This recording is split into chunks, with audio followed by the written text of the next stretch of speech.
Ambisi Loki untuk mengambil alih tahta ternyata lebih dari sekedar kehormatan keluarga. Loki bukan hanya ingin menjadi Raja Elba, dia ingin membakar dunia pula, menghancurkan segalanya demi sebuah tujuan misterius yang bahkan tidak bisa ditebak oleh rakyatnya sendiri. Nah, kemarin dia sudah diperlihatkan di pohon Yggdrasil itu ya, juga nampak tertancap pedang besar. Apakah itu Excalibur Nordic yang ada di Elba dan merupakan salah satu senjata raksasa di sana? Loki misalnya yang punya? Menarik. Sementara itu kita ingat seorang wanita yang pernah dikenal sebagai calon mempelai Loki kala itu ya, menolak pinangannya loh. Bisik-bisik tentang rencana jahat Loki mulai tersebar. Bagaimana mungkin seorang seperti Lola yang terkenal ingin menikah dengan siapapun bisa menolak tawaran dari seorang pangeran? Apa yang sebenarnya disembunyikan Loki dan mengapa nama Ragnarok tiba-tiba menggema di seluruh penjuru Elbaf, menciptakan ketakutan yang mencekam dalam hati para raksasa? Yos, ini menarik. Selamat datang teman-teman. Kita bahas alur cerita Prey di sini dengan Mimin di sini, Joy Boy The Library of Nika. Let's go, kita mulai ceritanya.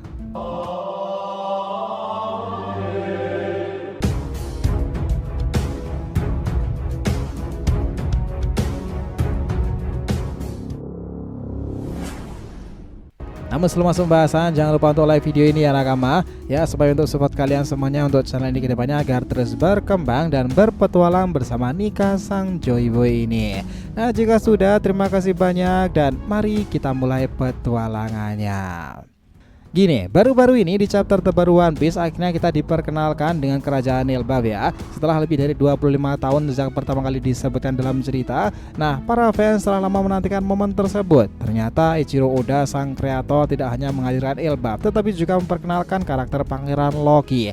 Loki yang dikenal sebagai dewa matahari tampil dengan gaya yang sangat mencolok dan juga berbeda dari siluet awalnya sob. Mungkin ini adalah keputusan terbaik mengingat panel kemunculan yang terbilang luar biasa epic cuy.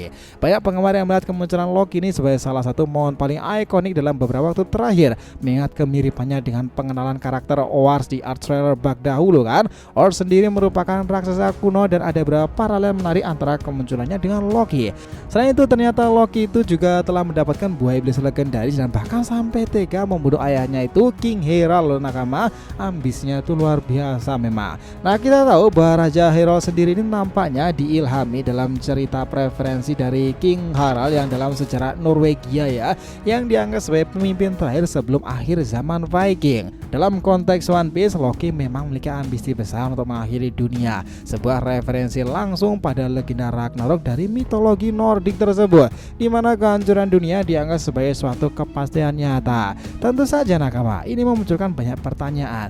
Apa sebenarnya buah iblis legendaris yang dimiliki oleh Loki tersebut? Apakah Loki akan menjadi teman atau justru musuh dalam cerita kali ini?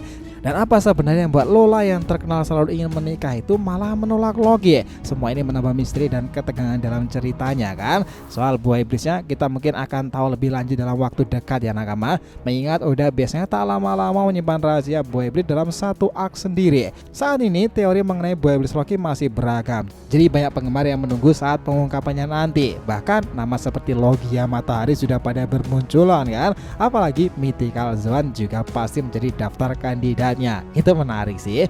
Ada juga pengungkapan menarik lagi nakama, bahwa Loki ternyata bukan satu-satunya pangeran di Elbaf loh. Kenapa? Hajrudin juga merupakan pangeran cuy, yang mana ini menambah kompleksitas dalam ceritanya, terutama mengingat ambisinya menjadi raja raksasa yang diungkapkan di Colosseum Dressrosa kala itu ya. Meski sama-sama pangeran, ada kemungkinan bahwa Hajrudin dan Loki itu bukanlah saudara kandung secara biologis. Dalam kilas balik Big Mom kita melihat kelahiran Loki di istana, tapi tak ada yang menyebut Hajrudin sebagai pangeran.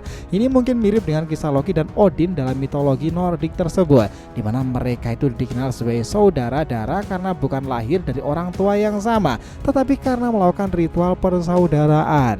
Salah satu yang menarik adalah ada kemungkinan bahwa Hajrudin adalah karakter yang mewakili Odin dalam ceritanya.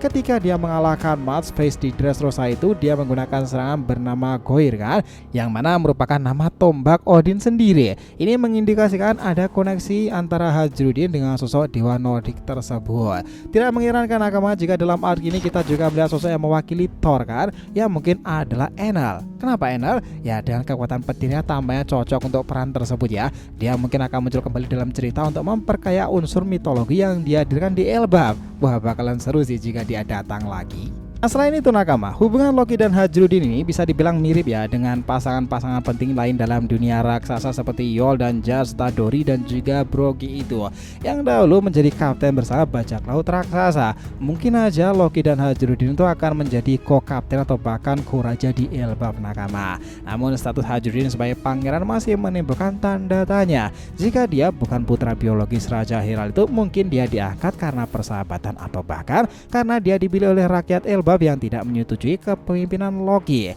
Hajrudin jelas memiliki jiwa kepemimpinan yang tinggi ya, terbukti dalam keinginannya menjadi raja dan nilai-nilai yang telah dipegangnya. Seperti halnya raksasa lainnya yang memandang penting nilai kehormatan, ditambah lagi persahabatannya dengan Luffy menunjukkan bahwa Hajrudin adalah sosok yang memiliki penilaian karakter yang sangat luar biasa baik.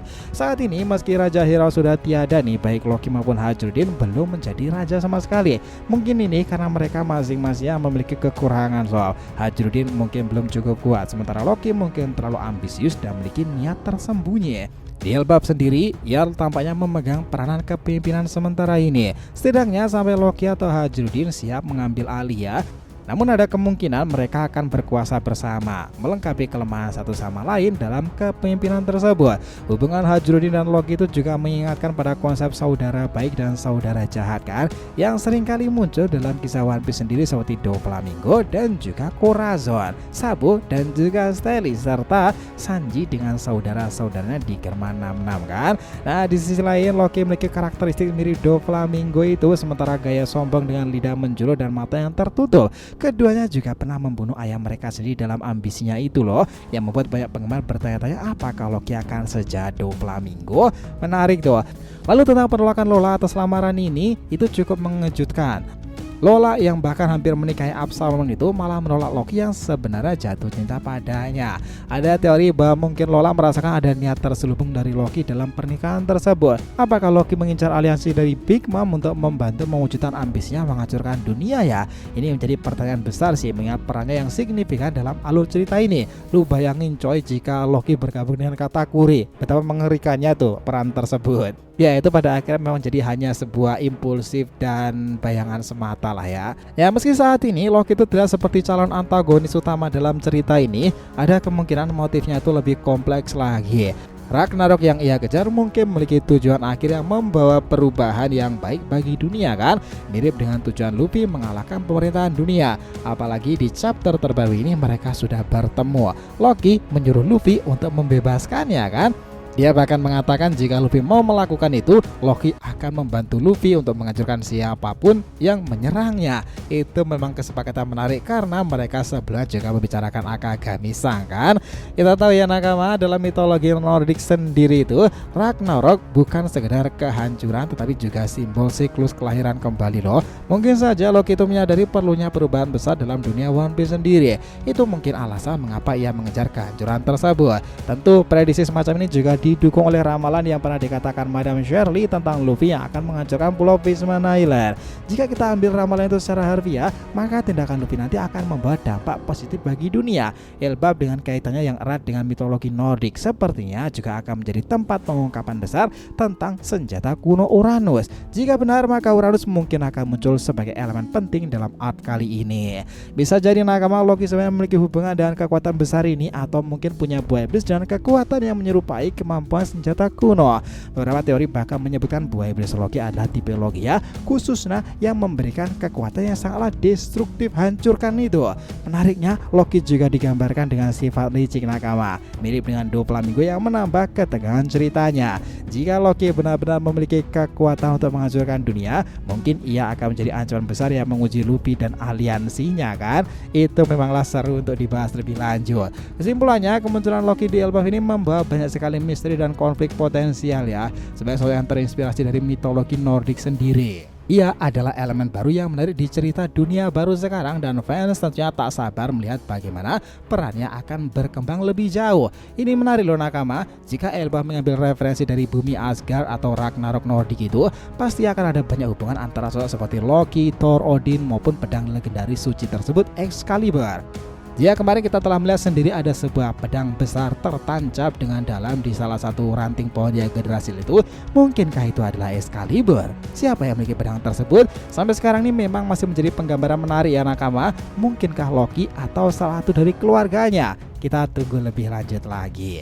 Jadi setelah serangkaian pertarungan sengit dan pengorbanannya tak terhitung, puncak pertempuran antara Loki dan Hajrudin tiba di sebuah lembah megah yang telah hancur karena kekuatan mereka. Ya bisa aja seperti itu kan. Hajrudin akhirnya mengungkapkan kebenaran yang selama ini tersembunyi. Loki bukanlah sosok yang benar-benar jahat. Ambisinya menghancurkan dunia adalah upayanya untuk memulai dunia baru yang ia yakini bebas dari kebencian dan rasa dendam yang telah melumpuhkan kerajaan Elbaf selama bertahun-tahun itu. Namun jalan yang ia pilih adalah jalan kehancuran dan kekerasan, jalan yang tak dapat diterima oleh Hajrudin dan para raksasa lainnya. Itu memanglah mengagumkan. Sepakat nakama? Jadi terima kasih ya telah mengikuti cerita ini sampai akhir. Jika kalian punya pendapat, langsung aja komentar di bawah ini dan kita akan usahakan respon, oke? Sampai jumpa di video selanjutnya nakama, dan Joy Boy Sang Nika telah kembali ke peradaban One Piece.